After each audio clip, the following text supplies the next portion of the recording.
Good evening, folks. Talking to you here from our office in 1318 Longworth, giving you an update on the things that went on today in the House Armed Services Committee. We have before us our new Secretary of Defense, Robert Gates, who was the previous Secretary of Defense, and we welcomed him on board and had a great conversation today about the challenges that this nation faces in our defense structure.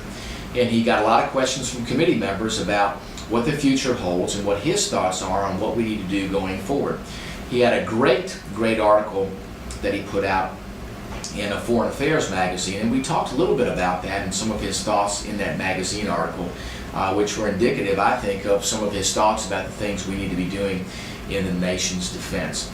I asked him a question specifically about where we go with our non-conventional threats, better known as asymmetric threats, or the threats posed to us by terrorists and other smaller organizations, not the normal threats we associate with other nations like China and Russia and India and those sorts of conventional threats.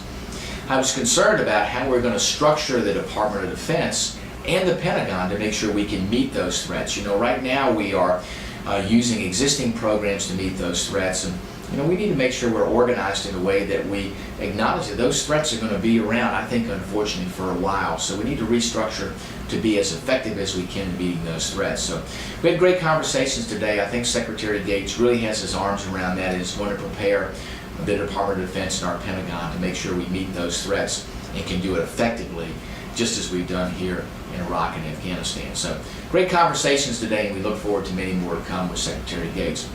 Another happening today, I'm happy to report, is that I was appointed today as the ranking member on the House Armed Services Committee's Subcommittee on Oversight and Investigations. That was a great honor, and I look forward to serving with Representative McHugh, who is from the state of New York. Representative McHugh is the ranking member on the full Armed Services Committee, so look forward to working with him, and that'll be a great time for us to make sure we work very hard at overseeing the defense agencies and the service branches and making sure that they're doing the job correctly and making sure that we provide proper oversight for all of their functions there. So we're looking forward to that opportunity, looking forward to working with people on both sides of the aisle in that subcommittee to make sure we do the best job we can on behalf of this nation. So folks, I appreciate the opportunity reporting to you here from Washington. You all have a great evening. God bless.